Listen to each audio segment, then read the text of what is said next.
The storm didn't announce itself that night. It just arrived the way disasters always do, without warning, without mercy, without giving you enough time to protect the things you love most. The rain came down in sheets so thick you couldn't see 3 feet past the window. The wind screamed through the pine trees surrounding the cottage like something alive, something hungry, bending the old wood and rattling every shutter on its hinges. Thunder rolled across the hills in long, low waves that shook the ground beneath your feet and made the candles on the kitchen table flicker and gasp. But inside that small cottage, nestled deep at the edge of Ashvale Forest, Seraphine had built something rare, something quiet, something safe. The fire in the hearth burned amber and gold, throwing warm shadows across the rough stone walls. A wool blanket was folded over the arm of the chair by the window. A pot of herb broth simmered softly on the stove, filling every corner of the room with that smell, that deep, earthy, home smell, the kind that wraps itself around you like arms you didn't know you needed. 2 wooden bowls sat on the table, side by side. One small, one smaller. This was their world, hers and Torrin's. Small, yes. Worn at the edges, yes. But theirs. Seraphine stood at the stove, stirring slowly, her dark hair pinned back from her face, her shoulders relaxed in the way they only ever were when the door was bolted and her boy was close. She could hear him in the next room, the soft scrape of his toy soldiers across the floorboards, the quiet hum he made when he was deep inside his own little imagination, building battles and kingdoms out of nothing. 7 years old and already more serious than most men she'd ever met. Already carrying something behind his eyes that she couldn't name and didn't want to look at too closely. Not yet. She told herself that every night. Not yet. Let him be small a little longer. She didn't hear them coming. Nobody ever does. The door didn't open, it exploded. 1 second it was there. Solid oak, iron hinges. The bolt she'd thrown with her own 2 hands, and the next second it was gone. Just gone. Splinters of wood flew across the room like teeth. The force of it knocked the pot clean off the stove. The broth hit the floor in a steaming wave, and the fire lurched sideways in the sudden rush of cold, wet air that poured in from outside. And then they were inside. 4 of them. 4 wolves in half shift.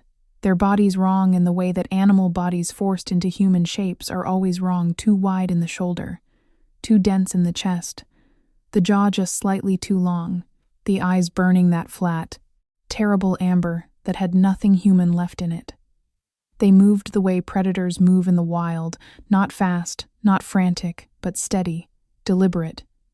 The way something moves when it already knows the outcome. Seraphine didn't scream. She turned from the stove and put herself between them and the hallway door, in one single motion instinct, pure and immediate, both hands raised, her chin level, her voice when it came out quieter than anyone would have expected. You have the wrong house. The one in front, the largest, his lip already pulled back from teeth that were too sharp and too many tilted his head. There was something almost amused in the motion, the contempt of something that has never once been denied what it came for. We want the boy, he said. Not a question, not a negotiation, a sentence with a period at the end. Seraphine's hands dropped to her sides, not in surrender, in the particular stillness of a woman who has decided something and will not be moved from it. There is no boy here. He crossed the room in 2 strides and hit her so hard she left the ground. She came down against the kitchen table, the edge of it catching her across the ribs, the wooden bowls scattering and clattering across the floor. She didn't cry out. She pulled herself upright by the edge of the table, blood already thick and copper on her lip, and she looked at him with those dark eyes, and she said it again. There is no boy here. They dragged her to the floor, and underneath that same floor, pressed flat against the cold earth in the narrow gap beneath the rotted boards, 7-year-old Torrin lay absolutely still, with his small hands pressed over his mouth and his eyes open wide in the dark. He had crawled under there the second the door blew in some deep, the wordless part of him, knowing before his mind could catch up. And now he lay there, and he listened to the sounds his mother made when they hit her, and he could not move, and he could not breathe, and the world above him tilted into something he had no words for yet. The boards above his face shook with each impact. Dust fell into his eyes. He heard her hit the floor again. He heard the wolves moving through the cottage, overturning furniture, pulling drawers out of the walls, searching. He heard one of them laugh a low, ugly sound, and something inside Torin's chest cracked open. Not broke, cracked. The way ice cracks before it gives way entirely. And from that crack something rose, something dark and hot, and completely foreign to everything he thought he knew about himself. A pressure behind his ribs, behind his eyes, in the palms of his hands where his fingernails were suddenly, inexplicably, too long and too sharp against his own skin. He didn't understand it. He only knew it was awake now, and it was furious. That was the moment fate sharpened its claws. Not the storm, not the broken door, not even his mother's blood on the kitchen floor above him. It was that laugh, that small, careless, ugly laugh from a man who had never once considered that the boy beneath the boards might matter, that the boy might be something other than prey, that the boy might be the very thing they had been sent to find and had walked right over without knowing it. Torin pressed his hands harder against his mouth. 1 breath. 2. Then he moved. He didn't think about it. Thinking had nothing to do with it.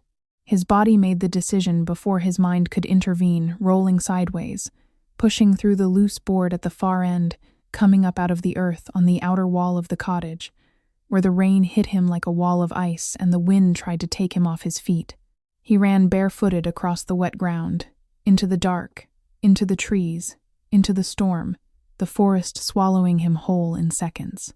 He ran the way children run when the thing chasing them is not behind them but inside them.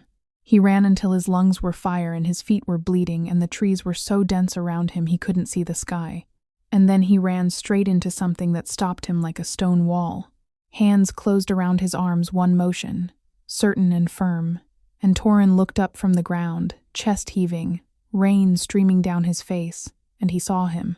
The man was enormous, still, completely unbothered by the storm raging around him, as though the wind had decided on its own not to touch him. His eyes in the dark of the forest were not amber like the wolves in the cottage. They were gold, deep, burning, ancient gold, and they were looking down at Torin with an expression the boy had no name for. Yet something caught between recognition and something far more dangerous than surprise. The forest went quiet around them. Even the storm seemed to hold its breath. The boy didn't speak right away. He just stood there in the rain, chest working hard, knees trembling beneath him, soaked through to the skin, looking up at the man holding his arms with those wide, dark eyes that had seen too much in the last 10 minutes for any 7-year-old to carry without breaking. But he hadn't broken. That was the thing. That was what made the Alpha King's hands loosen just slightly from their grip. Not the size of the boy, not the wildness in his face. It was the fact that he hadn't broken. Children who had witnessed what this boy had clearly just witnessed came out of the dark screaming, or silent in the wrong kind of way, or folded in on themselves like something crushed. This boy was none of those things. He was shaking. Yes. His lip was split from a fall somewhere in the dark, and there was mud caked up both his forearms and his feet were bare and bleeding against the forest floor. But his spine was straight. His jaw was set. And the moment the initial shock of collision passed, his small hands reached out and grabbed the edge of Kaelin's traveling cloak with a grip that had no business belonging to a child his size. The fabric pulled taut. And then Torin's fingers did something that no one in the clearing, not Kaelin, not the 6 warriors who had stopped in formation behind their king, not the horses who had gone still and uneasy in the way animals do when something shifts in the air, was prepared for. His nails tore through the cloak. Clean lines. 4 of them. Through wool and the reinforced inner lining both. The sound of it was small, barely audible over the rain. But every warrior in that clearing heard it. And every one of them went very, very still. Torin didn't notice. Or if he did, he didn't care. His eyes were locked on Kaelin's face. And when he finally found his voice, it came out the way voices do when someone has been holding something unbearable in their chest for as long as they physically can and simply cannot hold it 1 second longer. Please. 1 word. Just 1. They're hurting my mom. Cullen did not move. In the 12 years since he had taken the throne of the Ashvale Highland Pack, 12 years of war councils and blood treaties and border campaigns that had carved his name into the history of 3 territories, no one had ever seen Callan of the Iron Ridge simply stop. He was not a man who stopped.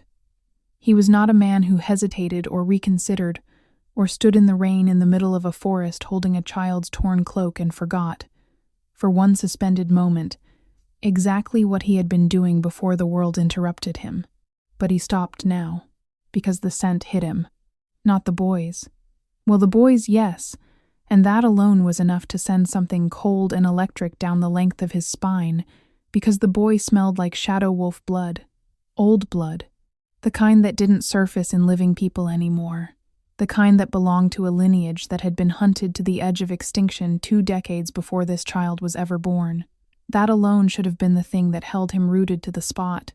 But underneath the boy's scent, beneath the rain and the fear and the fresh blood on his feet, there was something else. Faint, distant, carried on the wind from the direction the boy had come from. A woman. Callan's jaw tightened. He didn't understand it. He had no framework for it, no precedent in 12 years of ruling or 30 years of living. He knew the sense of his pack the way he knew his own heartbeat, mapped and catalogued and stored in the part of his mind that never fully slept. This scent was not one of his. This woman was a stranger bleeding in a cottage somewhere behind this child in the dark. And yet something ancient moved in his chest at the edges of it, something that had been dormant so long he'd half convinced himself it was dead. He looked down at Torin. The boy had not let go of his cloak. "How many?" Callan said. Not a question with softness in it, a question built for speed. Torin didn't flinch at the tone. 4. Big ones. They kept asking for me, but my mom kept saying I wasn't there. His voice fractured on the last word just slightly, just for a second before he pulled it back. She kept saying it even when they... He stopped, swallowed. His fingers tightened in the torn fabric. "Please." Something moved through the clearing that had nothing to do with the wind. Callan looked up from the boy's face and found Dren, his second, his most trusted, already watching him from horseback with an expression that was carefully, deliberately neutral. The kind of neutral a man wears when he has just witnessed something he knows better than to comment on. Callan released the boy's arms. He did not release the moment. It stayed with him, settling into his chest alongside that distant, impossible scent, alongside the 4 clean lines the boy's claws had cut through his cloak without effort or awareness, alongside the word please, spoken by a child who had clearly never learned how to beg and was doing it anyway because his mother was running out of time. And for reasons he did not yet understand, the Alpha King suddenly cared very much whether she lived. "Stay behind me," he said to the boy. "Don't move unless I say." Torin nodded once. Fast, certain.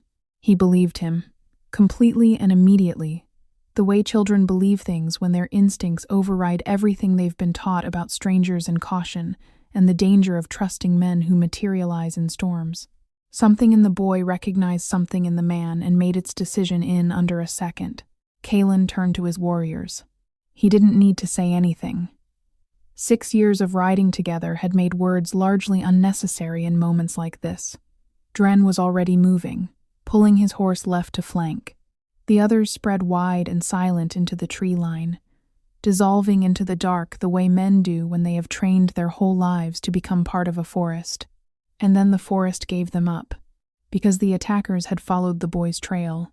They came through the trees in the same careless, deliberate way they had entered Seraphine's cottage, not bothering to be quiet, not bothering to be cautious. And the one in front stopped when he saw Callan standing in the clearing with the child behind him, and the rain coming down between them like a curtain. He was large, half-shifted already, jaw too wide, hands ending in fingers that were more claw than anything human. He looked at Torin, then he looked at Callan. "Step aside," he said. His voice had that particular flatness of a man who has given orders his entire life and cannot quite fathom a world in which they go unmet. "The boy belongs to Lord Varen. This isn't your business, King." The title landed like an insult in his mouth. Deliberate. A small, calculated provocation from a man who had been sent here by someone powerful enough to make him feel untouchable. Callan tilted his head. It was a small motion, Quiet, almost thoughtful. "The boy," he said, "is standing behind me." The wolf's amber eyes narrowed. "Then move." What happened next was not a fight in any sense that the word is usually meant. A fight implies two sides, implies back and forth, implies some duration of uncertainty about the outcome. What Kaelin did was not that. It was a demonstration. It was a door being closed. He shifted. The change in a wolf of Kaelin's age and bloodline is not the violent, twisting spectacle it is in younger wolves. There is no cry of pain in it, no moment of in-between where the body is caught helpless between two forms. It is simply a decision the most absolute kind, and then it is done. One breath he was standing in the rain in his traveling clothes, and the next breath something vast and dark and deeply, primitively wrong occupied the space where a man had been. The warriors with Varen's mark stepped back. Not all the way, not in retreat, but back. The involuntary half-step of a body that knows something the brain hasn't fully processed yet. Torin, behind Colin, pressed himself against the trunk of the nearest oak and watched with eyes that should have been terrified. They weren't. They were wide open and absolutely locked on the massive wolf in the clearing, and the expression on the boy's face was not fear. It was recognition. What followed was short and complete, and without mercy. Kaelin moved through Varen's wolves the way a storm moves through an open field, not with fury exactly, but with an inevitability that fury cannot match. The largest one lasted the longest. He was strong, genuinely strong, the kind of strength that came from years and not just bloodline, and for 30 seconds he held his ground against the Alpha King of the Iron Ridge with everything he had. It wasn't enough. It was never going to be enough. Even before he saw her, even before the cottage came into view at the end of the forest path, with its broken door hanging open and the warm amber light spilling out into the rain-soaked dark, Kaelin already hated the men who had touched her. That was the part he couldn't have explained. Not then. Not standing over the last of Varen's wolves with his chest heaving and the rain washing the evidence of the fight from his coat, and that scent still threading through everything, pulling at him like a current beneath still water. He shifted back without ceremony. Dren brought his horse forward and said nothing. Kaelin took the reins, looked back once to where Torin was already moving toward him through the clearing, no hesitation, no waiting to be told it was safe, and then he looked at the broken line of trees between them and the cottage. "We ride," he said, and they rode. The cottage appeared through the trees like a wound in the dark, the door hanging off one hinge, firelight guttering weakly from inside. The whole structure sitting too quiet in the way that spaces go quiet when violence has recently passed through them and hasn't quite finished settling. Kaelin was off the horse before it fully stopped. He crossed the threshold and the scent hit him all at once, full and unmistakable now. Her scent beneath the blood and the cold and the overturned life of the cottage, and something in his chest did something it had no business doing. He found her on the floor beside the overturned table, still, but breathing, her dark hair spread across the stones, her hands loose at her sides, her face turned slightly toward the door as though even unconscious some part of her had been listening for the sound of her son coming home. Kaelin crouched beside her. He did not speak. He simply looked at her for one long, still moment, with the rain coming in through the broken door behind him, and his warriors silent in the threshold, and Torin pushing past all of them to drop to his knees beside her, both hands on her face, whispering her name over and over with a desperation that stripped every other sound from the room. Kaelin watched the boy's hands. Steady, even now. Gentle, even now. Then he looked at her face. And the ancient thing in his chest, the thing that had stirred at the first trace of her scent in the forest, the thing he had no name for and no explanation of, went utterly, completely still. Not dormant. Not retreating, waiting. She was alive. That was the first thing. The only thing that mattered in the first 3 seconds after Kaelin crossed that threshold and found her on the floor, the slow, shallow rise of her chest, the pulse beating faint but continuous at the base of her throat. Alive. Barely. In the particular way that barely sits right on the edge of something you cannot come back from, but alive. He was already moving before he had consciously decided to move. He sent Dren back through the door with 2 words, his healer's name, and then he was crouching beside her on the cold stone floor with Torin still pressed against her side, both of the boy's hands framing her face, whispering to her in that low, urgent way that made something in Kaylin's chest pull tight and refuse to release. He reached across the boy without disturbing him and pressed 2 fingers to the side of her neck. Her pulse flickered against his touch. Weak, uneven, but there. He held his fingers there longer than he needed to, longer than the information required. He told himself it was monitoring. He told himself it was assessment, that he was simply doing what any commander does in the field when a life is uncertain and the margin is thin. He told himself a great many things in those few seconds that were not entirely true. Her face, even bruised, even pale, even wearing the evidence of what those men had done to her, it was not the face of someone who had gone down quietly. There was something in the set of it, something in the jaw, in the line between her brows that had not relaxed even in unconsciousness. She had held her ground. She had kept her ground even when the ground gave out beneath her. He could read the whole of it in the bruising, the pattern of someone who turned toward every blow rather than away from it, who never once stopped putting herself between the danger and the hallway door. She had known exactly where her son was. She had not made a single sound loud enough to give him away. Kaylin looked at her for 1 moment longer than he should have. Then he lifted her. He had carried wounded men from battlefields before. He had pulled soldiers twice his own weight from the wreckage of collapsed structures, and carried them through burning terrain, and never once considered it anything other than necessity, a problem, a weight, a responsibility to be discharged. He had never once stood up from a crouch with someone in his arms and felt the world reorient itself slightly, as though the ground had shifted a few degrees beneath his feet. He felt it now. Her scent was everywhere, inescapable in the close air of the cottage, stronger by a magnitude now that he was holding her warmth beneath the blood and the cold, something green and dark beneath that, like rain-soaked earth and pine resin, and something underneath even that which he had no reference for and couldn't name and couldn't stop trying to. His wolf, the part of him that lived beneath the surface of rational thought and never fully quieted, surged forward against his control the way it did at a boundary challenge or a direct threat, and Kaylin locked down on it hard, jaw tight, and kept walking. She was not a threat. She was not a challenge. She was an injured woman, and he was carrying her out of the ruins of her home, and that was the beginning and the end of it. His wolf did not agree. His wolf was doing something far more territorial and far less reasonable than responding to a threat.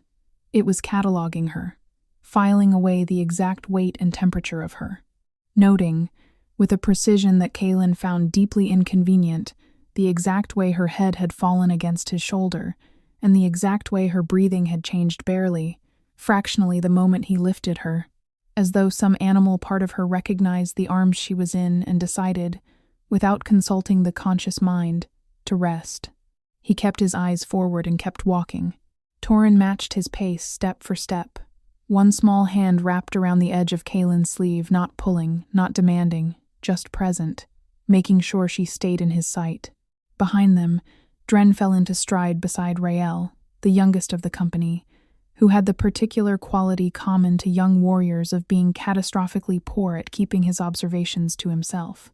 "Interesting," Rael said very quietly, to no one in particular. Dren said nothing. Rael glanced at the Alpha King's back, at the careful, deliberate way he was holding her, at the fact that in 12 years of campaign and crisis and casualty, none of them had ever once seen Kaylin carry a wounded person himself when there were 6 able-bodied warriors within arm's reach. "Your Majesty," Rael said, just loud enough. Kaylin didn't turn. "You've carried wounded soldiers before." A pause, perfectly timed. None like this. The growl that came from Kaylin's chest was low and absolute, and required no translation. Rael closed his mouth. Dren, for the first time that evening, allowed himself the smallest possible expression that was not quite a smile. Then he arranged his face back to neutral and kept walking.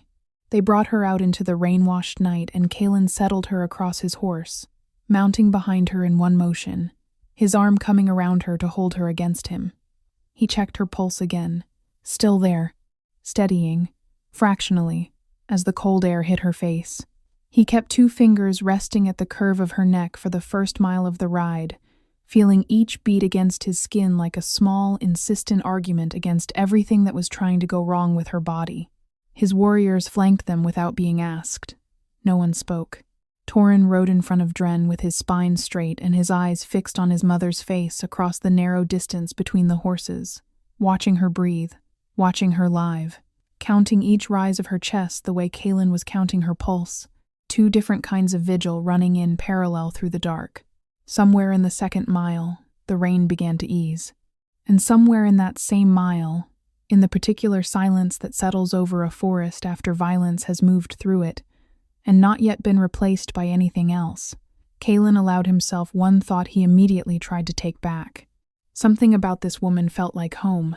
Not the cottage, not the life she'd built there, though he had seen enough of it in 60 seconds to understand that she had built it with everything she had. Not the fire or the wool blanket or the 2 bowls on the table. Her. Specifically, undeniably, impossibly her.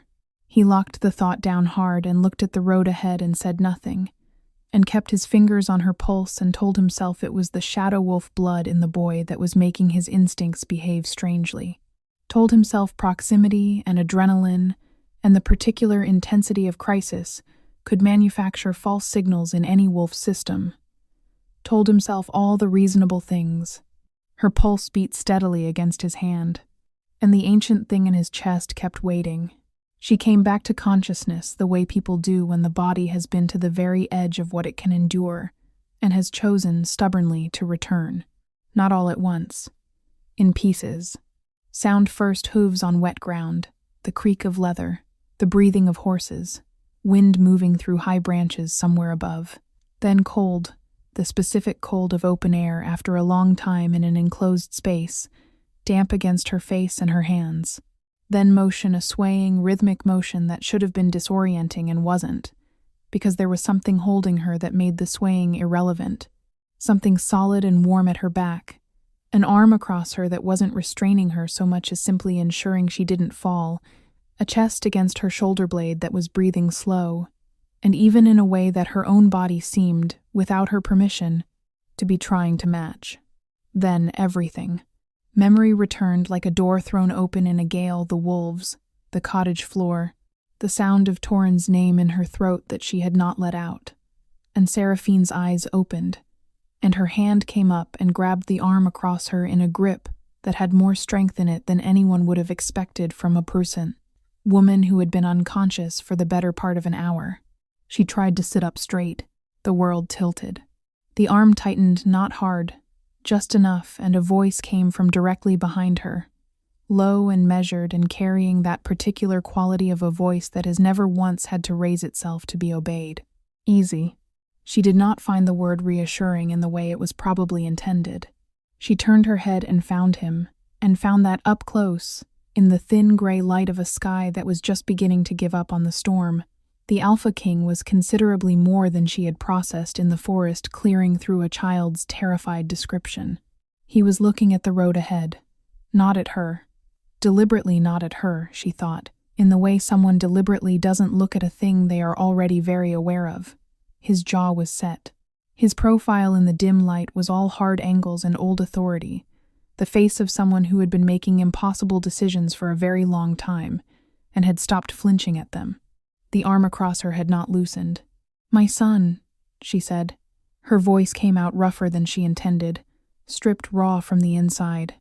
"Where is my son?" "Ahead. 2 lengths. Riding with Dren. He's unharmed." She scanned the dark until she found Torin's outline, his small, straight-backed silhouette against the sky, exactly where the man had said, and something unknotted in her chest so fast it almost hurt.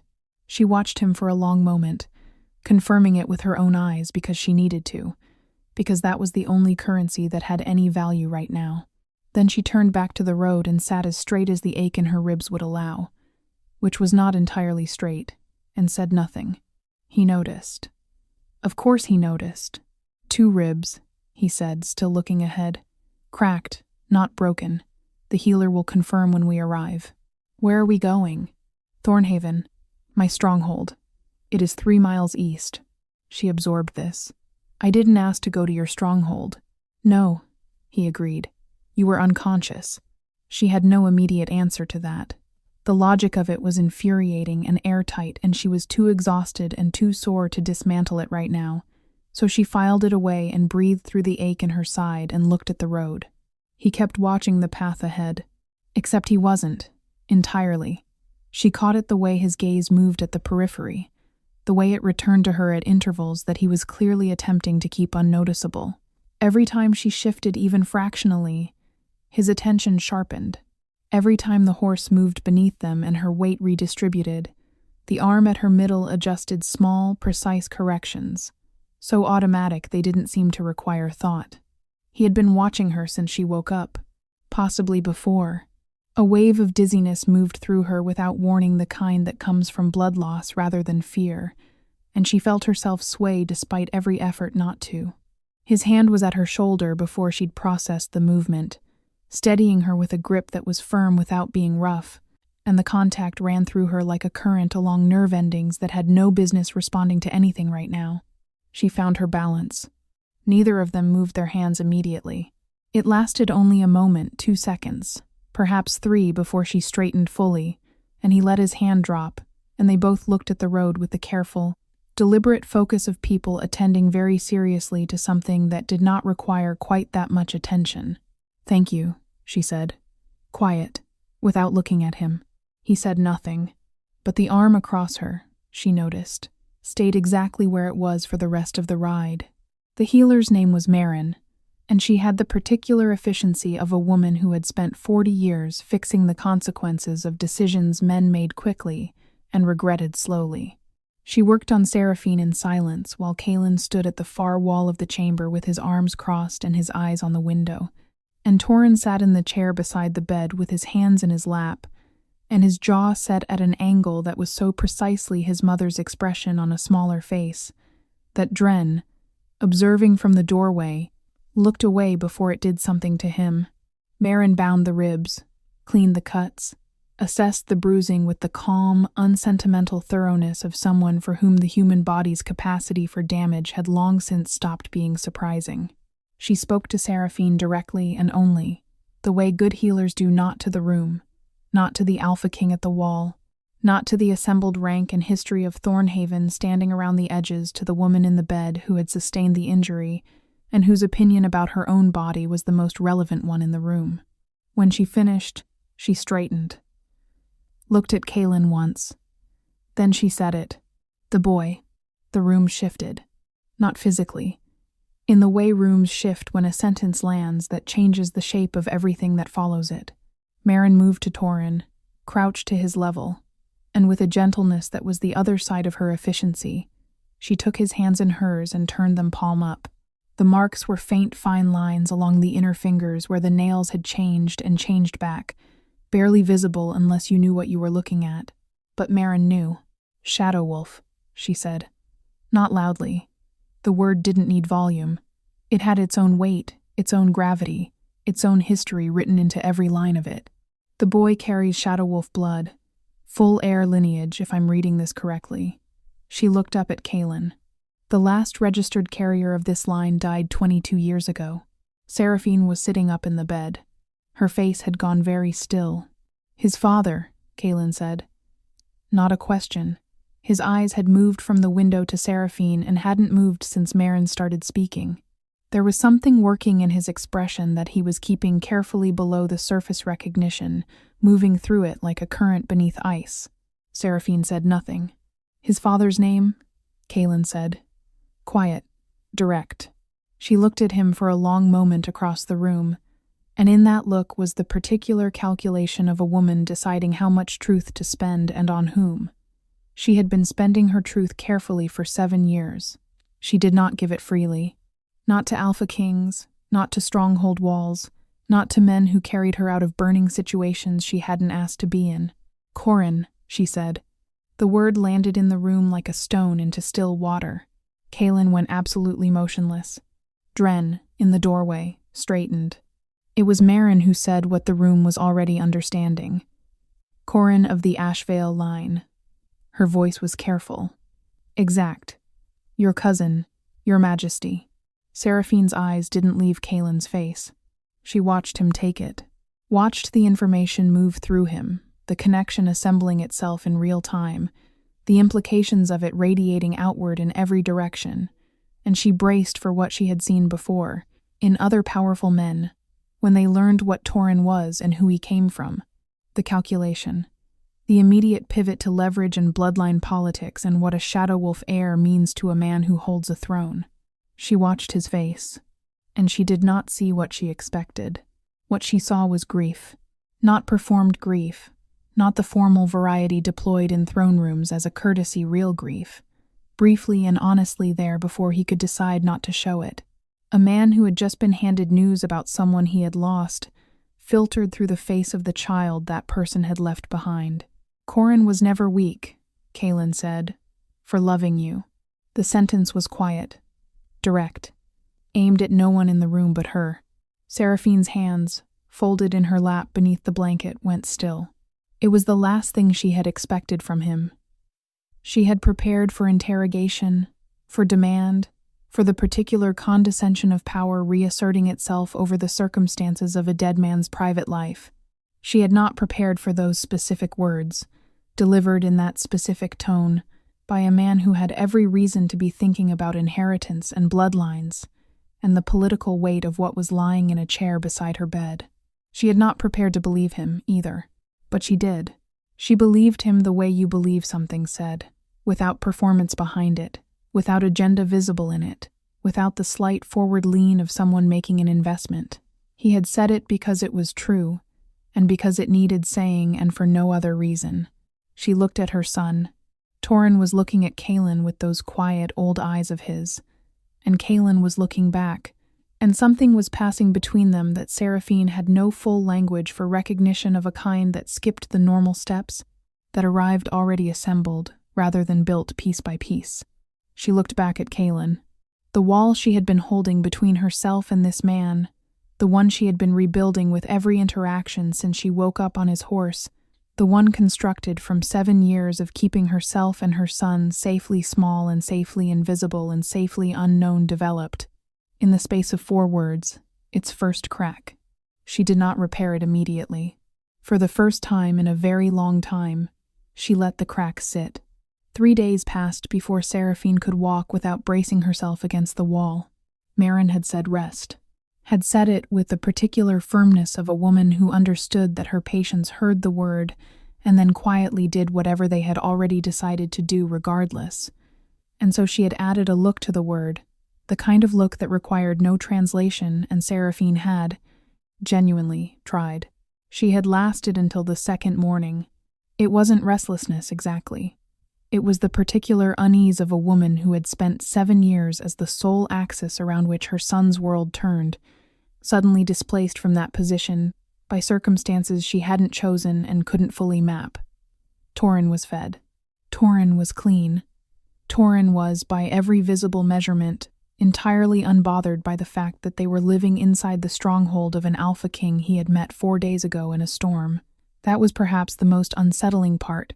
She had braced herself for his fear, had prepared herself to manage it, had run through a dozen quiet reassurances she would offer him in the dark when the strangeness of the place became too much. But Torin was not afraid. Torin was at breakfast before she woke up. And on the 2nd morning, when she followed the sound of voices to the eastern courtyard and stopped in the shadow of the archway with one hand against the cool stone and her ribs aching from the walk down 3 flights of stairs, she understood why. They were tracking. Or rather, Kaelin was teaching Torin to track, which was a different thing, slower, more deliberate, built from instruction rather than instinct alone. They were crouched together at the edge of the courtyard where the flagstone gave way to packed earth and the earth gave way to the first grass of the yard beyond.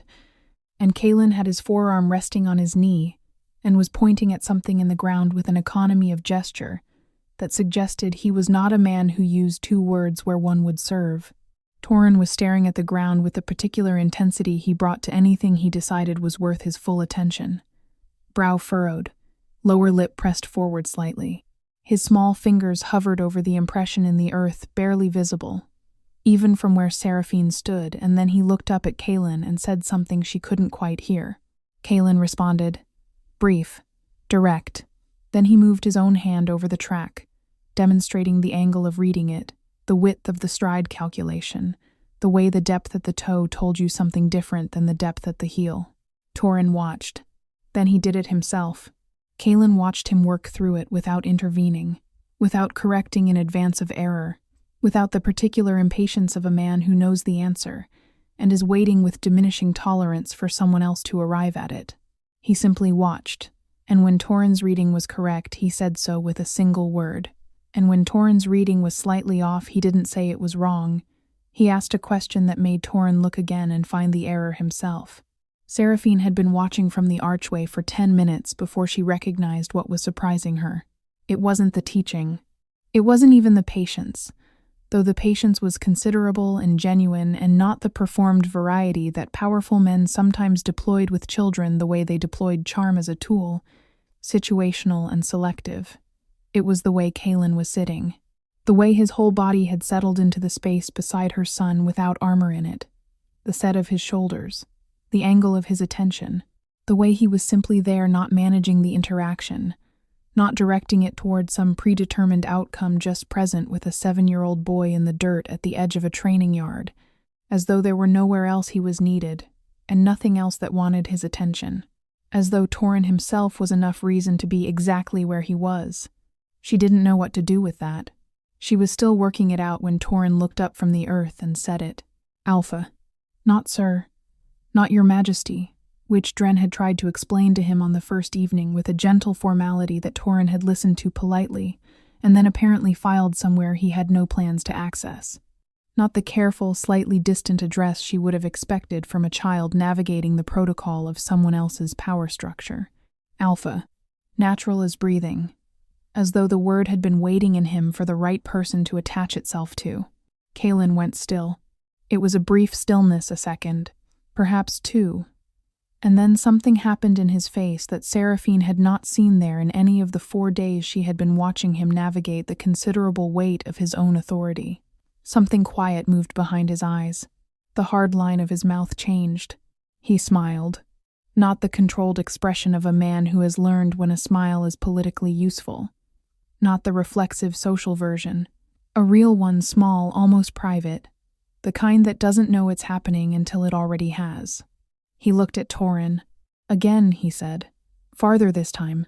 Find where it turns. Torin was already moving. Seraphine pressed her hand harder against the stone of the archway and breathed through something she hadn't felt since the last winter. Corin was alive since the last time she had watched her husband crouch beside their son in Comster, the yard behind the cottage, and show him something with that same quality of unhurried attention, that same willingness to be fully present in a small moment without needing it to be anything larger than it was. It moved through her before she could decide not to let it. Warm and aching and thoroughly inconvenient. She did not move from the archway. She told herself she was staying because her ribs hurt, and the walk back upstairs was longer than the walk down. She told herself she would go back inside in another minute. She told herself a number of practical, reasonable things while she stood in the shadow of the arch and watched the Alpha King of the Iron Ridge teach her son to read the earth, and believed none of them. She stayed until the morning light shifted, and Torin's voice drifted back across the yard, bright, certain, triumphant, calling out the direction of the track he'd followed.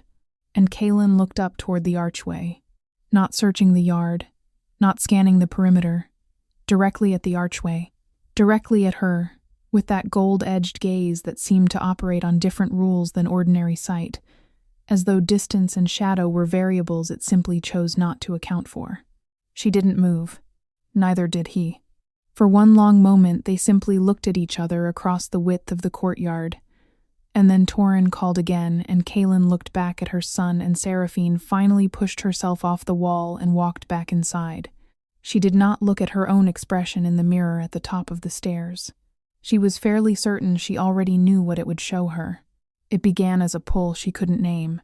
She had felt strange things in the last 4 days. Pain, relief, gratitude, grief. the deep animal comfort of sleeping somewhere safe for the first time in longer than she wanted to count, and she had catalogued all of them and set them aside as products of crisis and exhaustion and the particular vulnerability of finding herself alive when she hadn't been entirely certain she would be. Feelings born from circumstances, situational. They would pass. This was different. It started on the fourth night, somewhere in the dark between sleeping and waking, a warmth that had no source in the room, a pull low in her chest, like something calling from a direction she didn't have language for. She lay still for a long time and listened to Torin breathing in the bed across the room and told herself it was the remnants of a dream. On the fifth night it woke her up. She followed it. She didn't make the decision consciously. She was simply awake, and then she was dressed, and then she was moving through the quiet corridors of Thornhaven, with the stone cold under her bare feet, and the pull threading through her chest like a current she had given up arguing with. Down through the east wing, out through the side door that opened onto the lower grounds, across grass wet with night dew, into the trees at the edge of the stronghold's territory where the forest thinned, and then opened without warning, into a clearing she had never seen before. She stopped at the tree line and for a moment simply looked at it. The pool was not large, roughly circular, set low in a natural basin of dark stone, the surface of it utterly still in the cold night air. But the stillness was wrong, or not wrong, precisely, but different, the way a silence in a cathedral is a different quality of silence than an empty room. Something lived in that stillness. Something old. The water held the moonlight differently than water should, not reflecting it so much as keeping it, drawing it down into itself with a depth that the pool's modest size should not have permitted. She moved forward without deciding to. Her feet found the flat stones at the water's edge, and she crouched at the bank with her knees pressed into the cold rock and looked at the surface and felt the pull resolve into something that was almost recognition, the cold rock, closing click of a thing finding its match. She reached out and let her fingers rest on the water's surface. It was warm, not heated from above, warm from within, the warmth of something living. She pulled her hand back and pressed it against her sternum and stood up and tried to organize herself. "You shouldn't be out here alone." She turned. He was at the tree line. He had not made a sound crossing the clearing. She had no idea how long he had been there, and he was looking at her with that same quality of attention she had catalogued from the archway that morning, the kind that didn't perform itself, that didn't announce its own presence. He was in a dark shirt, the traveling formality of the last few days stripped away, and without the armor of rank visible on him, he was simultaneously less intimidating and far more so, in the way that a landscape is more impressive when the frame is removed. He crossed the clearing and came to stand beside her at the water's edge, not close enough to crowd, not far enough away to pretend the space between them wasn't charged. They both looked at the pool. "What is this place?" she asked. "A moon pool." He was quiet for a moment. "There are 3 in the Highland territory. This one is the oldest. Pre-pack, possibly. The records on it are incomplete. It called me here." She said it plainly. Without the defensive packaging, she would normally wrap an admission like that in the qualifications and the rational alternatives she would have offered in daylight, in company, with more armor available. It was the middle of the night, and she had followed a feeling through a stone stronghold and across wet grass, and she was too tired to perform skepticism about her own experience. He turned his head and looked at her profile. "I know," he said. She turned to look at him then. "You know." "I knew it would." He held her gaze. "There are things I should have told you sooner. I was waiting for you to be stronger. Tell me now." He looked back at the water. The moonlight sat on its surface with that deep, kept quality, and for a moment the only sound in the clearing was the faint wind in the high branches, and the particular silence of a man deciding how to hand someone something that will change what they know about themselves. "You carry wolf blood," he said. "Dormant. Generational, at least 2 lines back, possibly 3. Not enough to shift, not without a catalyst, but enough to feel a place like this. Enough to have been visible to anyone who knew what they were looking for." He paused. Enough to have made you a target years before you knew you were one." Seraphine said nothing. The warmth from the pool moved up through the soles of her feet, through her ankles, through the length of her spine. She thought about 7 years of hiding. 7 years of a cottage at the edge of a forest, of Torin kept small and quiet and unknown. 7 years of believing the hiding was precautionary, the reasonable response of a widow protecting a child who might be valuable to the wrong people. She thought about how it turned out the hiding had not been precautionary at all. It had been survival. She had simply not known the full shape of what she was surviving. "How long have you known?" she asked. Her voice was level. She was proud of it. He was quiet for just a moment too long. "I knew when your son grabbed my cloak," he said. His voice had dropped, not in volume but in register, quieter in a different way. The way things go quiet when they are carrying more weight than they usually carry. "The moment I smelled him, I knew what he was, and underneath his scent—" He stopped, chose the words with care. "Yours." She was aware of how close they were standing. She was aware of it with a precision that her body had been calculating independently from her mind for several minutes, tracking the exact distance in the way you track the distance from the edge of something high, when your whole nervous system is paying a particular quality of attention. He had turned toward her. She had not registered the motion until it was done. He was looking down at her with those gold dark eyes, and the moonlight was doing things to the angles of his face, and the air between them had contracted to something she could measure in inches, and his voice, when it came, was barely above a breath.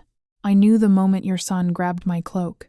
Not the logic of it, not the bloodline read or the scent analysis or the ancient genealogy that Marin had laid out in clinical language 2 days ago in a quiet room.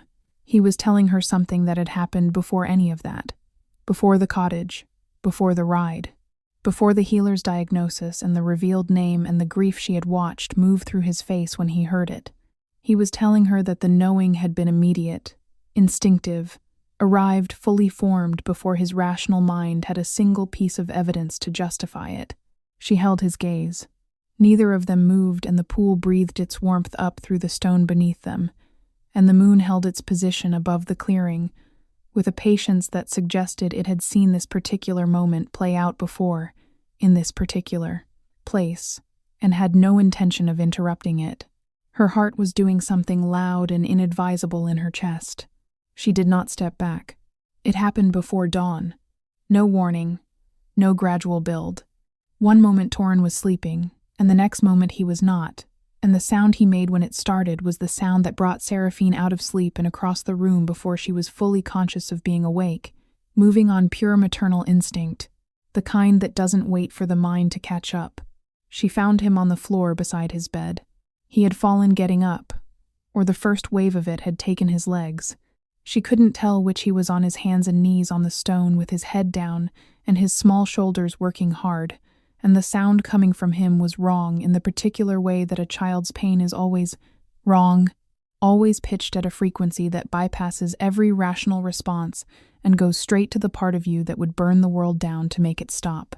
She was on the floor with him in the same motion she crossed the room. Her hands found his face, his shoulders, his back, assessing and holding simultaneously, the dual function of every mother in a crisis. She could feel it moving through him, not metaphorically. Literally a tremor running beneath his skin, like something trying to find its shape, a heat that had no fever in it, a pressure that was building from the inside out. His fingers against the floor had lengthened almost imperceptibly, and then pulled back, and then lengthened again, his body cycling through the change in waves it didn't yet know how to complete. "I've got you," she said, low and steady, her voice doing the thing it did when she chose deliberately to make it a surface he could stand on. "Torin, I'm right here. I've got you." His head came up and his eyes found hers, and for one terrible second, she saw the animal in them, amber-edged, wild, not her son, and completely her son simultaneously. And then he blinked and they were dark again, and he said her name in a voice she had never heard from him before, cracked through the middle, with a fear he had not let her see in the 4 days since their world broke open. "It hurts," he said, as though the admission itself cost him something. "I know," she said. "I know it does. Breathe through it, just breathe." She didn't know if that was medically accurate advice for a child undergoing his first shift. She had no precedent for this, no instruction, no map for the territory she was suddenly navigating in the dark on the floor of a stronghold at the edge of the Highland territory. What she had was her son's face in her hands and her voice, and the certain, unwavering knowledge that she was not going anywhere. She stayed on the floor with him, and she talked to him low and continuous, the way she had talked to him through every fever, every nightmare, every middle-of-the-night terror of his small life, her voice a thread he could follow back to himself when everything inside him was trying to come apart. She did not hear the door open. She was aware of Kaylin's presence the way you become aware of weather. Not a sound or emotion, but a change in the quality of the air, a warmth moving into the room from the direction of the threshold. He crossed to them without speaking and crouched on Torin's other side, and what he did was not what she expected. He didn't command, didn't instruct, didn't assert the authority of experience over the chaos of a first shift with the confident efficiency she had seen him apply to everything else since the night in the forest. He put one large hand on the back of Torin's neck. Gentle, firm, the specific placement of a touch that communicates something older than words. I am here. I am steady. The ground is still under you. An anchor. The same way an older wolf would ground a younger one through the first change, passing calm through contact, giving the body something external to orient to when everything internal is noise. Torin's breathing changed. Not immediately, not all at once, but over the following minutes, as the wave of the shift rolled through him and crested and pulled back and rolled through again, the intervals between them lengthened. The trembling in his spine eased by degrees. His hands against the floor went from clawed back to human and stayed there. Seraphine kept her voice going, and Kaylin kept his hand where it was, and between the two of them they held the space around the boy solid, while everything inside him reorganized itself into something new. It took the better part of an hour. At the end of it, Torin was exhausted in the complete, boneless way that the body only achieves after spending every reserve it has slumped against his mother's shoulder with his eyes closed and his breathing finally even, his face slack with the particular peace of a child who has been thoroughly undone and is now, at least for this moment, safe. Seraphine stayed on the floor with him against her, her back against the side of the bed, her cheek resting on the top of his head, her eyes closed. Kaylin had not moved. He was still crouched on Torin's other side, his forearm resting on his knee, and he was watching her. Not the boy, in this moment. Her. He was watching the way her arms were arranged around her son, one across his chest, one at his back. The unconscious architecture of a woman who has built her whole body into a shelter for something she loves. He was watching the way her jaw had finally unclenched now that the crisis had passed. The way the careful, relentless competence she kept permanently assembled had gone quiet with the relief of the moment, leaving something underneath it visible that she probably didn't know was showing. Something that was not performance, not management, not the survival-grade version of herself she deployed for every external circumstance. Just her, just the actual woman underneath all of it, holding her sleeping son in the gray pre-dawn light of a stone chamber in his stronghold. And the sight of it did something to Kaylin's chest that no territory dispute, no blood negotiation, no challenge to his authority across 12 years of rule had ever come close to doing. He had stood in front of armies. He had made decisions that altered the shape of the land and the lives of thousands of people who carried his name as their protection. He had never once in all of that felt this particular quality of certainty. This quiet, absolute, arrived, fully formed certainty that required no argument and entertained no amendment. She is already my queen. The thought came without preamble and without apology, and he did not push it back the way he had been pushing things back since the night in the forest. He let it sit, let it settle into the part of him that made permanent decisions and felt it take root there with the finality of something that has found its correct position and has no intention of moving. He stayed until Torin's breathing deepened into true sleep. Then he stood, slowly, and looked down at them, both the woman and the boy on the floor in the half-light. And he felt the future rearranging itself around that image, the way futures do when they have finally located the fixed point they were, always meant to organize around. He did not say any of it. He simply crossed to the door and opened it quietly, and told the guard outside to bring warm water and food when the house woke. And then he stood in the corridor alone for a moment with his hand still on the doorframe and the certain, inconvenient, magnificent weight of what he now knew settling across his shoulders, like something he had been carrying the wrong way for a very long time and had finally learned to set down correctly. The writer arrived at midday. Kaelin was in the war room when they brought the report in a single folded document, sealed with Varen's mark, which was not a letter so much as a declaration. Kaelin read it once, set it on the table, looked at it for a moment with his hands flat against the wood and his face doing the particular thing it did when a decision was already made, and the only remaining task was the execution of it. Then he began giving orders. Within the hour, Thornhaven had transformed. The quiet rhythms of the stronghold, the training yard, the kitchens, the measured pace of daily administration compressed into something faster and more purposeful, the whole structure shifting from stronghold to staging ground, with the efficiency of a place that had been built, knowing this day would come. Horses were readied, weapons checked, supply lines mapped and communicated. Warriors who had been resting moved back into formation with the easy, practiced readiness of people who had never entirely stopped being ready. Seraphine felt it before anyone told her. The stronghold's mood was its own communication, the change in sound, in pace, in the particular quality of attention that moved through the corridors like a current. She had lived long enough in proximity to pack dynamics, even at the edges of them, to read the difference between ordinary urgency and the kind that precedes departure. She found Dren in the eastern corridor. She did not ask him if something was happening. She asked him when. He looked at her for a moment with that carefully neutral expression she had catalogued as his default setting for situations he was navigating on insufficient information. And then he said, "Dawn." She nodded. She spent the afternoon not looking for Kaelin. She was deliberate about this. Deliberate in the way that requires active effort, that is less a passive absence of behavior than a sustained decision to not do a specific thing in every moment that the specific thing presents itself as an option. She focused on Torin, who was sore and quiet from the previous night but eating well and watching the preparations from the courtyard window with those old, absorbing eyes of his. She focused on what she would do next, whether Thornhaven remained safe for them with Kaelin gone, whether Maren would stay, whether the walls of a place meant something without the person who had built his authority into every stone of it. She was very focused. She did not find him. He found her at dusk. She was in the corridor outside the great hall, coming back from the direction of the kitchens with a bowl of soup she had asked for because Torin needed the warmth, and she needed something purposeful to do with her hands.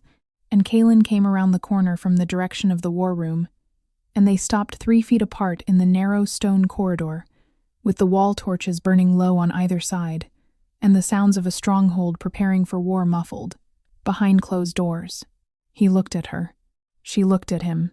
The bowl was warm in her hands, and she held it and did not move, and did not speak, and did not make the mistake of pretending this was a casual encounter in a corridor, and she happened to be passing, and wasn't this a coincidence?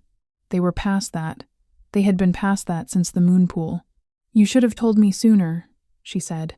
"Not about the war. About all of it. The accumulated weight of information she'd had to absorb in pieces her blood, Torin's lineage, the shape of the danger that had been oriented toward them for years without her knowing its full dimensions." She was not angry. Not anymore. But it needed saying. "Yes," he said. "Just that. No defense of it. No explanation deployed to soften it. The simple, full acknowledgement of a man who had made a call he now owned completely." She breathed.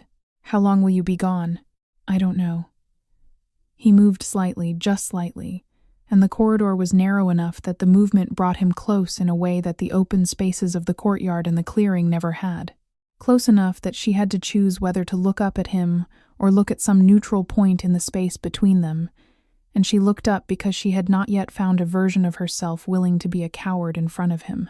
His eyes in the torchlight were that deep, ancient gold. He raised his hand and she went very still. His fingers found the side of her face the lightest possible touch, barely contact, the backs of 2 fingers brushing the loose hair back from where it had fallen across her cheek. The motion was gentle, in a way that was almost jarring from a man his size, from a man whose hands she had watched do other things in the dark of the forest 4 nights ago. Those same hands, now moving her hair back with the careful deliberateness of something he had been thinking about for longer than this moment. She did not move. Her heart was doing that loud, inadvisable thing again. He let his hand fall. "When I return," he said, his voice low, his eyes still holding hers with that quality of attention that never did anything by accident, that was always exactly as deliberate as it appeared. "We will finish our conversation. Not a question, not a request, a statement of intention from a man who treated the future like territory he had already decided to claim." She wanted to say something cutting, something that established ground, that reminded him she was not a woman who waited, that the conversation he was referring to was not concluded simply because he had declared it unfinished. She had the words assembled. She had the exact tone. She said none of it, because there was something in his face in that moment underneath the authority, underneath the certainty, underneath the 12 years of rule that had built him into something vast and difficult to stand, close to something that was not a king at all, something that was simply a man who was about to ride into the dark toward a war he could not fully predict, looking at a woman he intended to come back for. And she recognized it.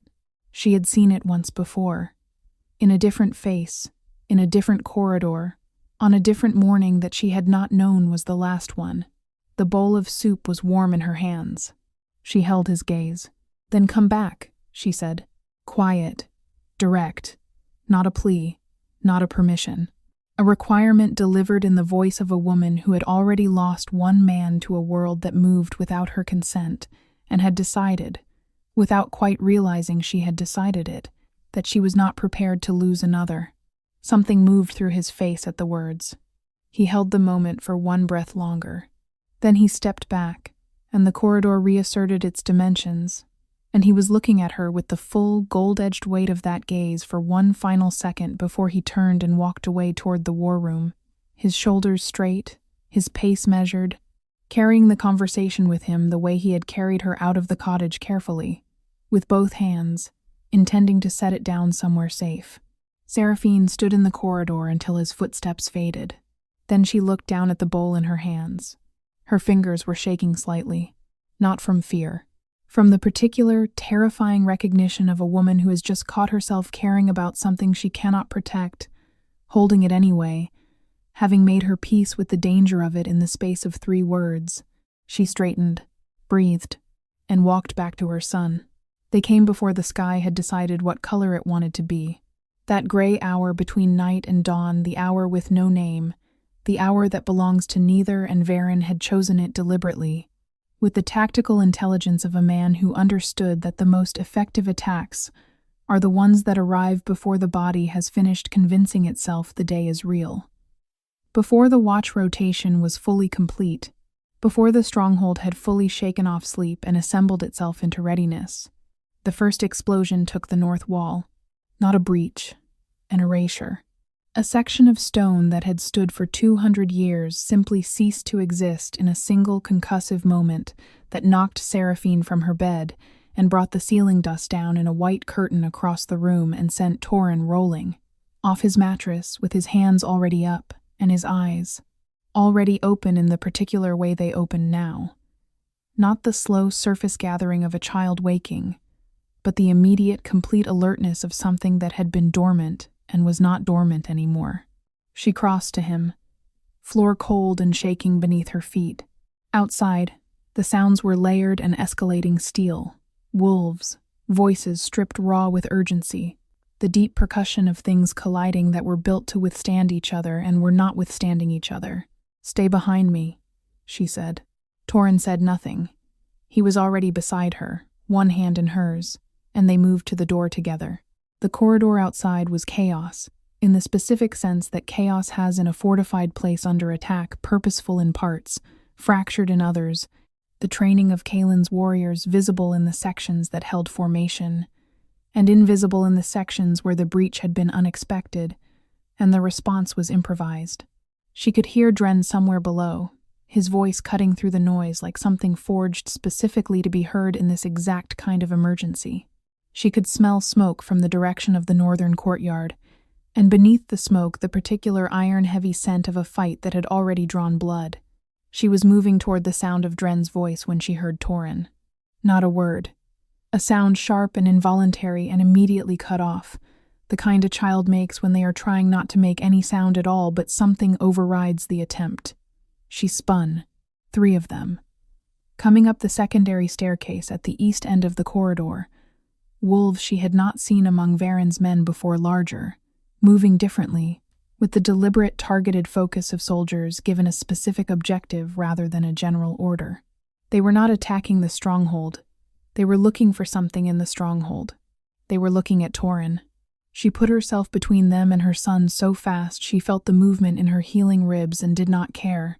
Both arms out, feet planted, everything she was oriented forward like a wall that had decided what it was for. "You will not touch him," she said. The one in front did not break stride.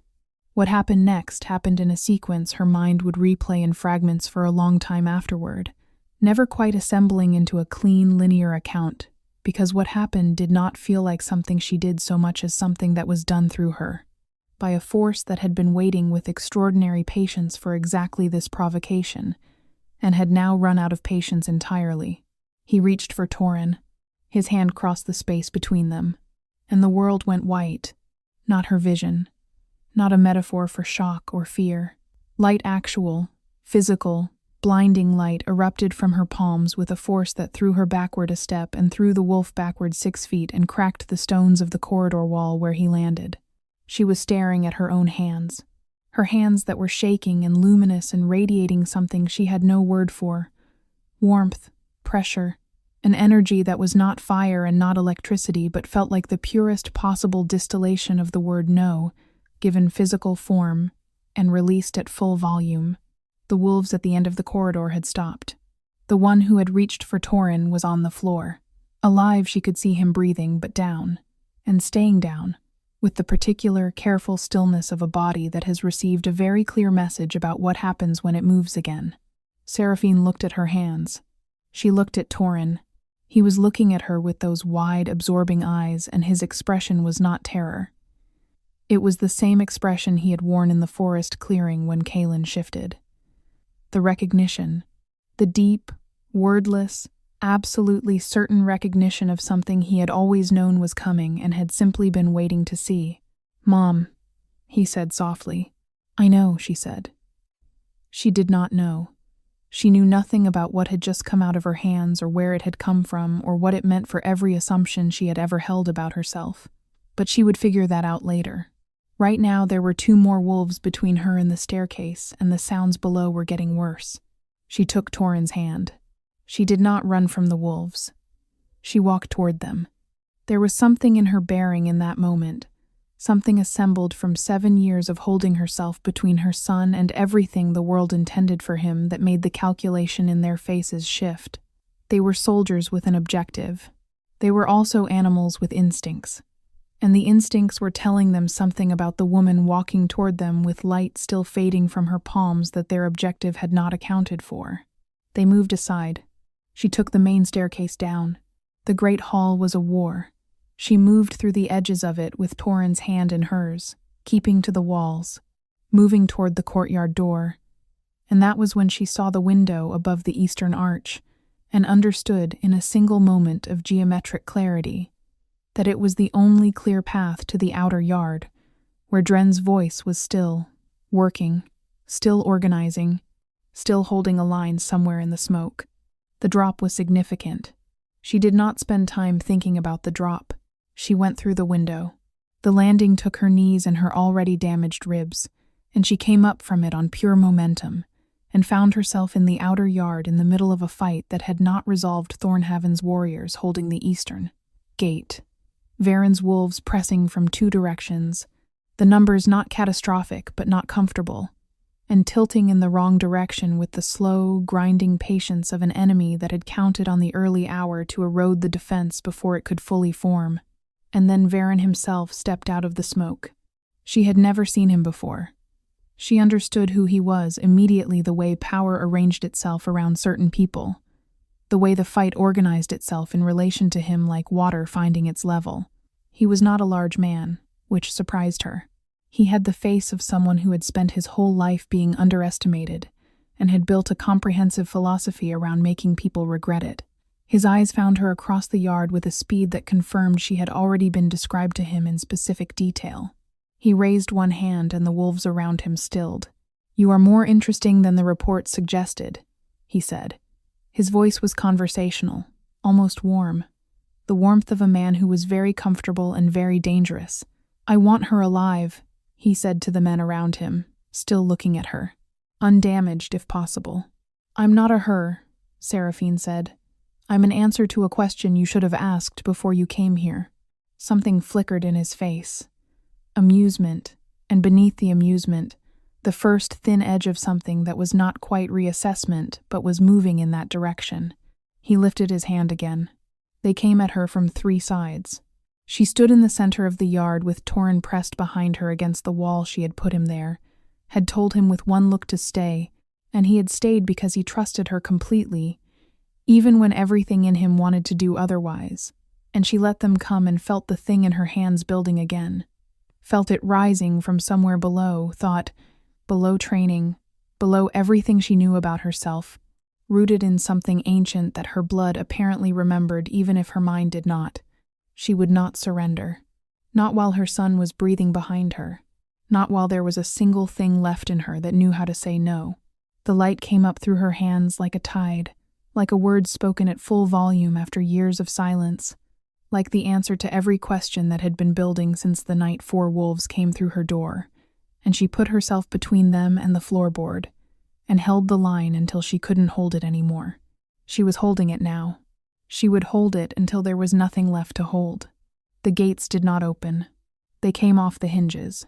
One moment they were there, iron and oak, 200 years of standing, built to hold against exactly this kind of sustained assault, and the next moment they were simply not, replaced by a space through which something entered that was not quite a wolf and not quite a force of nature, and was in practice indistinguishable from both. Kaelin hit the yard at full shift. She had seen him shift once before, in a forest clearing 4 days ago, through the rain and the dark and the particular unreality of a night that had not yet run out of things to take from her. She thought she had understood, from that single viewing, what he was, what his shift meant in practical terms, what the gold eyes and the black coat and the sheer physical fact of him in his wolf form communicated to the part of the brain that dealt in threat assessment. She had not understood. What came through the gate was not a wolf in the sense that the wolves currently occupying Thornhaven's outer yard were wolves. They were animals, powerful, trained, dangerous animals. What came through the gate was something that made the word animal feel like a category error, something that moved through Varen's forces the way weather moves through open ground, with a total absence of the hesitation or negotiation that fighting usually contains. Varen's wolves broke. Not all at once, not without attempting to hold. But they broke, in the particular way that a line breaks when the thing pressing against it exceeds the tolerance of every calculation the line was built to endure. From the edges first, then the middle, then the whole shape of the formation simply dissolved, and what had been a coordinated assault became a retreat, and then became a rout, and Kaelin moved through the space it left behind without breaking pace. She watched it from the center of the yard. She was still standing where she had been standing. Her hands had gone quiet. The light pulled back.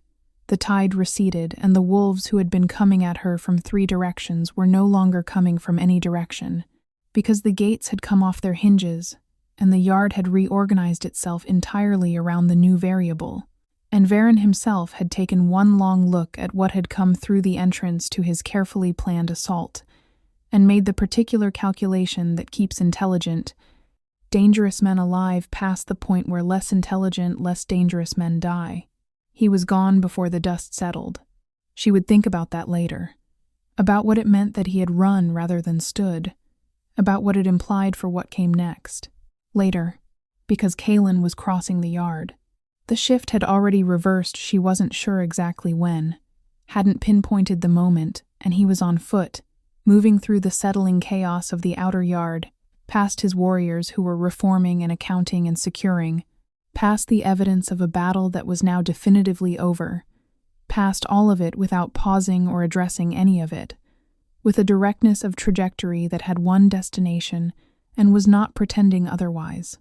He was walking straight to her. His warriors watched him do it. Dren watched him do it from the gate, with that carefully neutral expression that was not quite neutral anymore. No one said anything. No one stepped into the path of it. He stopped in front of her. He was breathing hard. He had ridden through the night and fought through a gate and crossed a battlefield, and he was here, 3 feet from her, with the gray morning light coming up around them, and smoke drifting across the yard, and the particular silence that falls when a fight ends, and the ears haven't fully believed it yet. His eyes went over her. Fast and complete the inventory of a man checking for damage, cataloging every cut and bruise and blood-stained place, with an attention so thorough and so personal it felt like contact. Then he pulled her into his arms. Not gently, not tentatively. The way you take hold of something you have been riding toward for 8 hours through the dark and were not certain you would find intact when you arrived. His arms came around her, and one hand was at the back of her head, and her face was against his chest, and she could feel his heart through the fabric, hard and fast and entirely human in this moment, entirely stripped of every layer of alpha and king and Iron Ridge, an ancient authority, just a man who had been afraid. She should have resisted. Some part of her, the part that had been assembled from 7 years of keeping everything at a manageable distance, of not needing things from people who might not stay, raised its hand, and tried to make the case for stepping back and maintaining the careful architecture of her self-sufficiency. She pressed her face harder against his chest and let her hands close in the fabric at his sides. The argument lost. He said nothing for a long moment, just held her. The hand at the back of her head was warm and still, and she could feel his breathing slowing as he held her, decelerating from the urgency of the last 8 hours toward something steadier, as though the holding itself was the mechanism. Then, quietly, against the top of her head, I felt your fear. Not I came back. Not I arrived in time. Not any of the things a man says when he wants credit for his timing. Something more specific and more honest than any of that. An admission of the thing that had brought him back at the pace he'd come, not duty, not strategy, not the report from a scout that his stronghold was under assault. He had felt her. Across whatever distance had been between them, through whatever walls that kind of knowing is supposed to respect, he had felt the particular quality of her fear, and he had ridden toward it like a man who had been given a compass bearing and would follow it until it or he ran out. She exhaled against his chest, long and unsteady and utterly without the control she had been exercising for the last hour and a half over every breath she took. She felt his arms tighten at the sound of it. "Torin," she said. "Dren has him." His voice was steady. "He's safe. He was behind the eastern wall when I came through." She closed her eyes. Around them the yard was coming back to itself, voices, movement, the sounds of a stronghold beginning the work of assessing what the morning had cost. She was aware of all of it in the periphery, and aware of none of it in any way that required her immediate response, because the immediate response was fully occupied by the arms around her and the heartbeat under her cheek and the specific, enormous relief of a woman who asked one thing and got it. He came back. She lifted her face. He was looking down at her with the gold-dark eyes and the gray morning in them, and something else, something open in a way she had not seen on him before, something that the battlefield and the urgency and the returning had stripped clean of every layer it usually wore. The way a face looks when the person wearing it has run out of reasons to arrange it carefully. He looked at her the way he had been looking at her since the forest, but without the distance in it now, without the careful management of it. Just looked at her. "Your hands," he said softly. Not a question. He had seen the evidence in the yard, the scorch marks on the corridor stone, the wolves who were down without a blade having touched them, the geometry of a woman who had held a line against impossible arithmetic. He was not surprised. He was something else, something that moved through his expression like recognition of a thing he had suspected and was now confirmed. "I don't know what that was," she said. I do. His thumb moved the faintest motion, barely anything, against the side of her jaw where his hand had come to rest without her noticing the transit from her hair. I'll tell you everything. Later. Later. The same word she had used. The same deferral to a moment when the immediate crisis had passed and there was space to hold the weight of what needed saying. He had used it the way she used it, not as avoidance but as promise. As confirmation that there would be a later, that he intended there to be one, that the conversation that had been building since a boy grabbed his cloak in a rainstorm and tore 4 lines through the fabric was not finished. Would not be finished until it had been said fully, clearly, in the daylight, without a war in the way. She looked at him. He looked at her. The yard moved around them, her son's voice somewhere behind her, Dren's voice carrying orders, the stronghold pulling itself back together, one decision at a time, and neither of them moved, and the morning kept coming up over the walls of Thornhaven in long, pale bands of light, and the worst of the dark was over. Not all the dark. She knew better than that.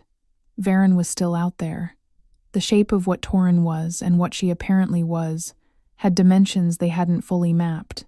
There were conversations coming that would require every bit of steadiness she owned, and some she would have to build on the spot. But the gates of Thornhaven were standing open, and the man who had come through them was still holding her. And for right now, for this one suspended, smoke-edged, impossible morning, that was enough. She collapsed at midday. No warning.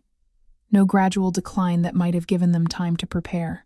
One moment she was standing in the corridor outside the war room where Kalen had been briefing his commanders on the morning's damage assessment, and the next moment her legs simply stopped holding her, and the sound she made going down a sharp, involuntary exhale, nothing like a cry, just the sound of a body overridden by something it couldn't fight, brought Kalen through the door before the echo of it reached the end of the hall.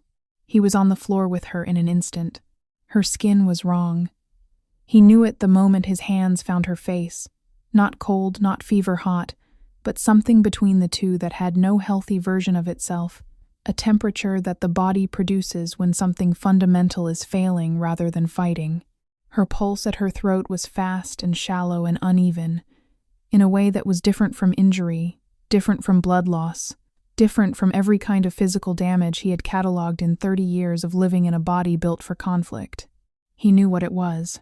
He knew even before Marin arrived, and crouched and pressed her hands to Seraphine's sternum and looked up at him with an expression that had none of its usual efficiency in it. Just the face of a woman who has identified a problem and is determining how much of the truth to give immediately. All of it, Kalen said quietly, before she spoke. Tell me all of it now. Marin looked at him for 1 second. The bond started when you carried her out of the cottage, she said. Her wolf blood dormant as it was responded to yours the moment your skin made contact. It's been building since then. Incomplete mate bonds in partially dormant wolves don't resolve on their own. She paused. They accelerate. The body tries to complete what was started and can't, and the trying is destroying her. His voice was flat and certain, not a question. Yes. He looked at Seraphine's face. She was conscious, just her eyes half open, and finding him with the particular effort of someone who is working very hard against a current that wants to take them somewhere they are not ready to go. Her hand had found his arm somewhere in the last 30 seconds, and her fingers were closed around it with a grip that was weaker than it should have been, and was trying not to be. She was trying. She was always, relentlessly, trying. Fix it, he said. There is one way, Marin said. The blood moon rises tonight. The moon pool will be at full resonance. It happens once every... I know when it happens. He was already calculating. Already building the path from here to there in his mind. Already dismissing every obstacle between now and the water's edge. What do I need to do? Get her to the water before midnight. The rest... Marin looked at Seraphine, then back at him. The rest will not be up to you. He picked her up off the floor. He did not ask permission. He did not consult a timeline, or wait for a better hour, or defer to any consideration that wasn't the woman in his arms and the pool in the forest and the window between now and midnight that was currently the only thing standing, between Seraphine and the direction he refused to let her go. His warriors parted in the corridor without being told. Dren fell into step beside him without being asked, and then stopped when Kaelin looked at him. "Torin," Kaelin said. Dren nodded. "I have him." He carried her through Thornhaven and out into the late afternoon, the sky above the highland territory already shifting, the light taking on the particular copper-amber quality that preceded a blood moon, the air thicker than usual, charged in the way it gets when the old magic in the land remembers what night it is and begins to pay attention. The forest at the edge of the stronghold grounds received them without sound. The path to the moon pool was not long, but he walked it as carefully as he had ever walked anything, one hand at her back and one under her knees, and his whole attention divided between the path and her breathing and the distance remaining. She spoke once, halfway there. "Kaelin, I'm here. What's happening to me? Something that's going to stop happening," he said. "Tonight." She was quiet for a moment. Her head had fallen against his shoulder in the way it had on the horse.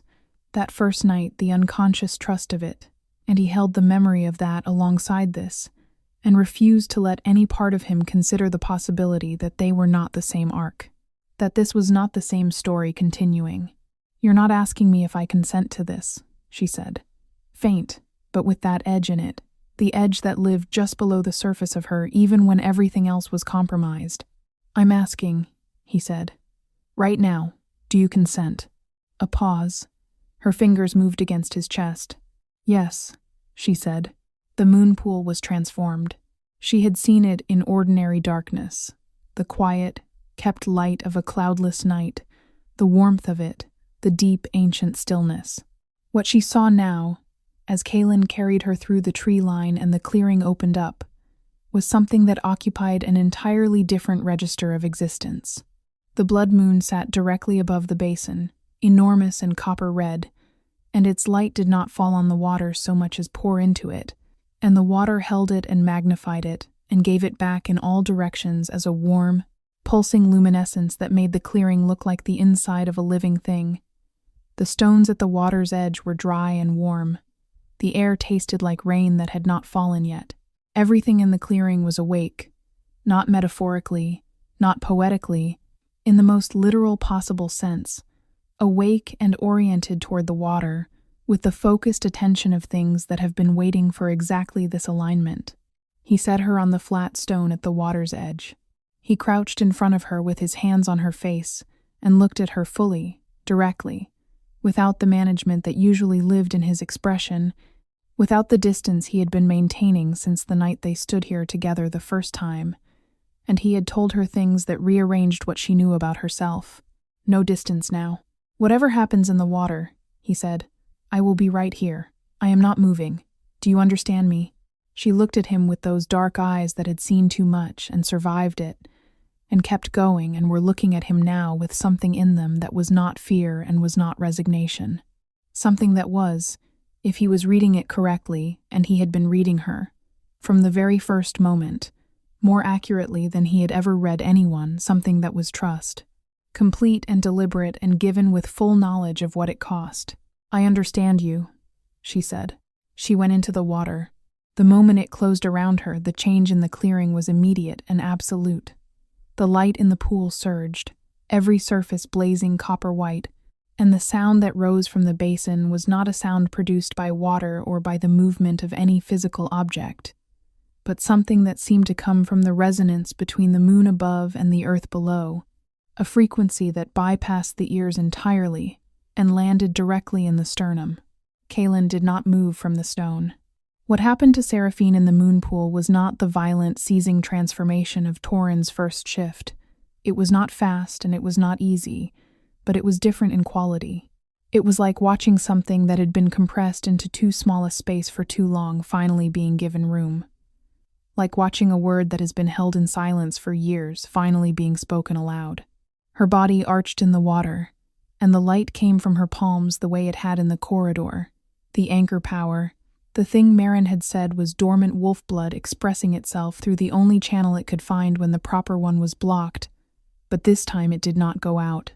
It went in, pulled back into her, absorbed, channeled, redirected into the thing it had always been trying to become. He watched her transform. He watched it the way you watch something that is simultaneously the most painful and the most extraordinary thing you have ever been present for. Unable to intervene, unwilling to look away, held to the spot by the twin impossibilities of helplessness and witness. She was not his yet. The bond was not complete. He had no claim on her pain that she had formally consented to share. But she was in that water because of him, because of a bond that his blood had started in her before either of them understood what was happening, because his hands had carried her out of a burning moment, and his scent had found hers, and some ancient machinery had decided in the first 30 seconds of their proximity that this was the thing it had been running for. He had never been sorry for it. Not for a single moment. She came out of the water on all fours. Silver. Completely, impossibly, luminously silver. Not white, not gray. The specific deep silver that belonged to a lineage so old most of the stories about it were legend rather than record. She was large for a female wolf.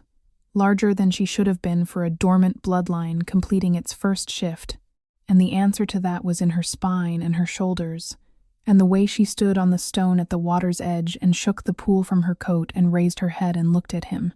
Her eyes in wolf form were not amber. They were silver, shot through with the same deep gold as his. He had not expected that. Nothing in the historical record, in Marin's knowledge, in 30 years of living inside pack dynamics, had prepared him for the specific thing that happened in his chest when she looked at him with those eyes. The ancient thing that had been waiting since the forest, since the first trace of her scent on the wind, went through him from root to surface in one complete, overwhelming wave. His wolf recognized his mate. Fully. Finally. Without reservation or qualifier. She crossed to him. 3 steps. Deliberate and certain, the way she did everything once she had decided to do it. She stood in front of him and looked at him with those impossible silver-gold eyes, and he held completely still, not from shock, not from the trained control of a man who has learned to manage his wolf, but from the pure, deliberate choice to be still for her, to let her come to this on her own terms, to not be the thing that moved first when she had spent 7 years having things move toward her without her consent. She lowered her head, and she bit him. The bite landed at the curve of his neck and shoulder, the ancient place, the precise place that had mattered in the pack since before there were words for what it meant, and what moved through him at the contact was not pain, though there was that too, but something seismic and complete and irreversible, the closing of a circuit that had been open since the night in the forest, the completing of a sentence that had been building across every moment they had shared since a boy with claws tore 4 lines through a king's cloak in the rain. The bond snapped into place like a door finally closing. He felt her. Not her pain. Not her fear. Her, the full, actual, interior Seraphine. The one underneath the survival and the management and the relentless competence. The one he had been catching in pieces since the first morning in the courtyard archway. Now present in him with a completeness that made every glimpse before it seemed like reading a word by starlight. She shifted back. She came back to herself on her hands and knees on the stone at the water's edge, breathing hard, her dark hair soaked and falling across her face, the copper light of the blood moon pouring over her and her hands against the warm rock and every piece of her present, accounted for, alive. He was beside her before she finished the breath. His hands found her face and she looked up at him with dark eyes that were fully, recognizably hers. And for a moment neither of them said anything at all. There was nothing in the clearing but the two of them and the moon and the water and the bond between them, complete and permanent and mutual, the most honest conversation either of them had ever had without a single word being spoken. She pressed her forehead against his. He closed his eyes. The seasons turned. That is not a poetic way of saying time passed, though time passed too. It is the precise description of what the Highland Territory did in the months following the night at the moon pool. It shifted from the cold-bitten, storm-edged autumn of the assault on Thornhaven, through a winter that was long and honest, and eventually, with the patience that winter always eventually demonstrates, into something else. Something that smelled like thaw, like ground softening, like the first green things deciding the danger was past. Varen did not see the spring. His trial was brief by design. Kaelin had never been a man who confused deliberation with justice when the evidence was complete, and the harm was documented, and the faces of the people who had been hurt were sitting in the same room as the person who had ordered the hurting. The sentence was carried by the council unanimously and carried out the following morning. And when it was done, the particular threat that had organized itself around Seraphine and her son for 7 years of their lives ceased to exist in the world, and that cessation had a texture you could feel in the air of the Highland territory for days afterward. A lightness, a pressure released. The rebuilding took longer than the justice. It always does. But Thornhaven rose back into itself with the particular resilience of a place that knows it has been tested and chose the result, its stones relaid, and its gate rehung and its walls reinforced with materials that were better than what they replaced. The pack returned to its rhythms. The training yard came back to full noise. Marin kept her opinions mostly to herself, and occasionally shared them with anyone who was not sufficiently afraid of her. Seraphine learned what she was. That took the longest, and it was the most important work, and she did it the way she did everything, without shortcuts, without performing ease she didn't yet have, without pretending to certainty while she was still building the floor under it. Marin taught her what the anchor power meant in historical context, and she absorbed it and asked the questions that needed asking, and pushed back on the parts that felt wrong, and accepted the parts that felt true. She learned to shift without the Moonpool's assistance. That took 3 months and 12 failed attempts, and one genuinely spectacular incident involving the eastern training yard wall that Dren was still occasionally finding difficult to discuss with a straight face. She was a silver alpha. She was the only one in 4 generations.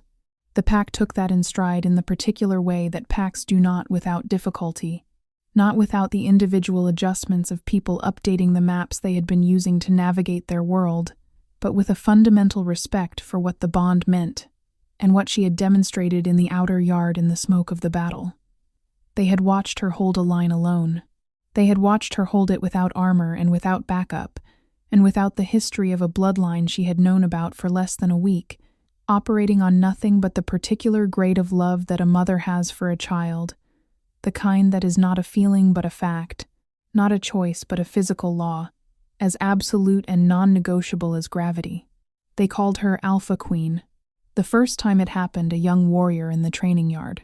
Reflexive, the title landing before he'd decided on it. She had stopped walking and looked at Kaelin with an expression that was 1 part disbelief, and 2 parts.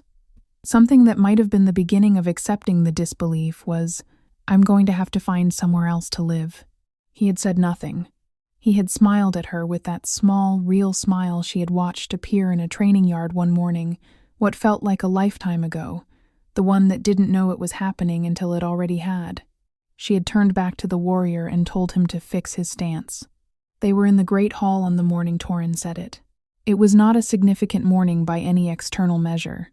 No council, no ceremony, no event assembled around it. Breakfast.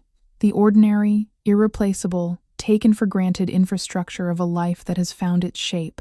Torin was eating at the long table with Dren's youngest, who was 7 and deeply convinced they were best friends on the basis of 2 weeks of acquaintance, and one shared incident involving a kitchen raid that neither of them had confessed to, and both of them clearly intended to take to their graves.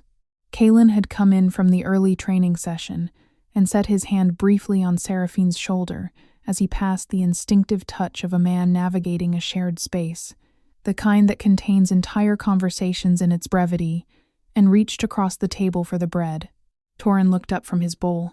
"Papa," he said, "can we run the northern boundary today?" The table went quiet in the particular way. It goes quiet when something is said that no one wants to make a large thing of, for fear of making it smaller. Kaelin was still for exactly 1 moment. Just 1. Then he looked at Torin with those gold-dark eyes, and the boy looked back at him with those quiet, certain, ancient eyes that had been reading the world accurately since before he had the vocabulary to report what he found, and the look that passed between them was not the introduction of a thing.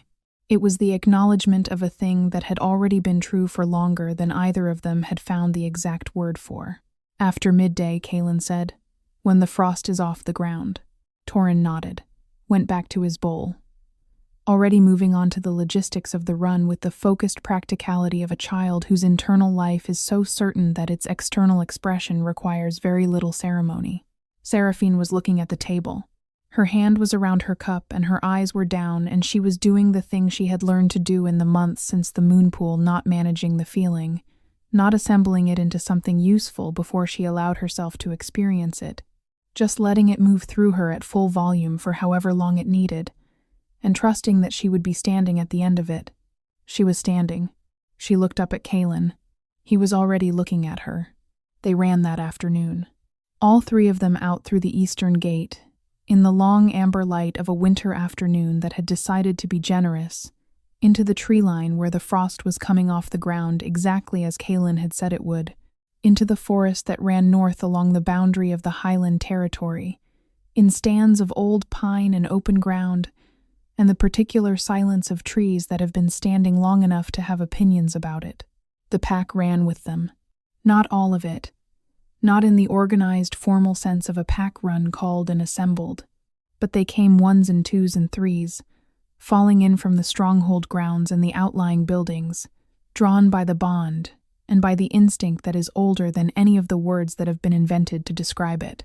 The pack following its alpha king and its alpha queen, and the silver-black streak of the shadow wolf heir who ran between them and ahead of them and around them, with the energy of a boy who had been waiting his whole life for exactly this, and was not wasting a single second of it. The forest opened up into the long meadow at the northern run, and Torin hit the open ground and accelerated in the way that young wolves do when space presents itself full extension, total commitment, the pure, uncomplicated joy of a body doing the thing it was designed for. And Seraphine watched him go with the wind moving through her silver coat and her heart in her chest, doing something it had not done in 7 years of a life, built on the architecture of survival. It was singing, not a metaphor, not a poetic gloss on contentment or relief or the absence of fear, though it was all of those things too.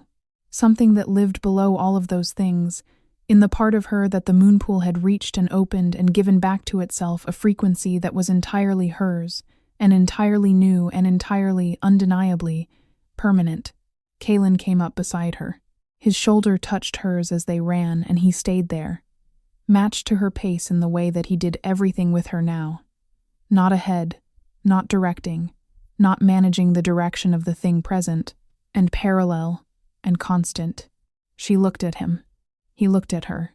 Ahead of them, Torin crested the long hill at the meadow's edge and wheeled back toward them with his ears high and his eyes bright, and his voice carrying back across the open ground in a sound that was not quite a howl and not quite a laugh and was entirely, completely, irreplaceably itself.